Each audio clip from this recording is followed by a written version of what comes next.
অর্থাৎ ভুয়া এজেন্সির মাধ্যমে যেন সৌদি আরব গিয়ে প্রতারিত না হয়। আসসালামু আলাইকুম, কেমন আছেন আপনারা? বাংলাদেশ সরকারের কারণে কিন্তু ম্যান পাওয়ারের সমস্যাটা হইতেছে অনেকদিন আগে থেকেই। ফির একই বিষয়, বাংলাদেশের সরকারের জন্য বর্তমানে মুফা হচ্ছে না বিশাল, অর্থাৎ মুফাটা হচ্ছে না। এই মাসের 1 তারিখ থেকে মুফা হচ্ছে না, শুধু কিন্তু বাংলাদেশ সরকারের কারণে। তো ভিডিওটা শেষ পর্যন্ত দেখুন, আসলে বাংলাদেশ সরকারে কি করছে, এখানে কি পলিটিক্স খাটাইছে, এই কারণে এটা হচ্ছে না। প্রথমে বলে রাখি, ম্যান পাওয়ারের বিষয়টা অনেকদিন যাবৎ সমস্যা।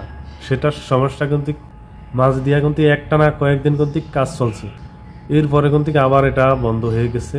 সেই আগের কথাই, সৌদি আরব থেকে ডিমান্ড লেটার কোম্পানির যাওয়ার পর তারপরে কাজ হবে। মাঝে দিয়া কিন্তু ভিসাগুলো আটকে আসলে অনেক দিন, জমে গেছে অনেক ভিসা।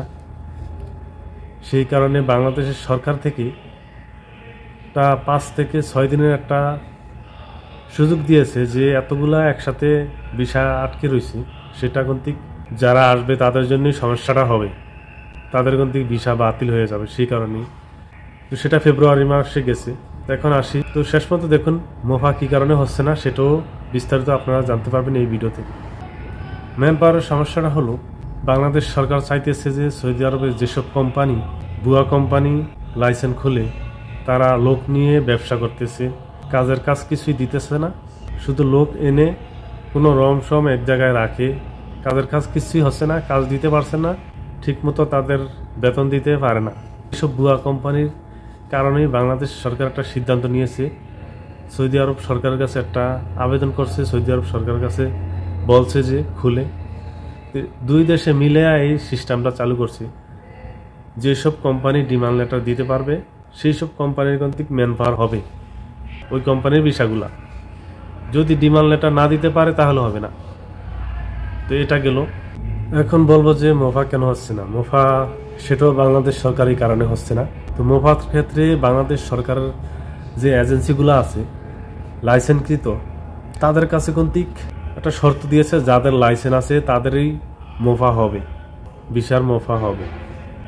তো লাইসেন্সওয়ালা কিন্তু বাংলাদেশে অরিজিনাল যে লাইসেন্সওয়ালা সেই এজেন্সিগুলোর কিন্তু সমস্যা হচ্ছে না, আর তারা কিন্তু একসাথে সব কাজ করতে পারছে না। অর্থাৎ আপনি ধরেন 100টা পাসপোর্ট একসাথে জমা দিল, যারা লাইসেন্সদারি এজেন্সি আছে তাদের কাছে 100 পাসপোর্ট একসাথে জমা দিল। এখন এতগুলা কিন্তু একসাথে কাজ করছে না বাংলাদেশ সরকারের যারা এই মুফার কাজগুলা করে সরকারিভাবে।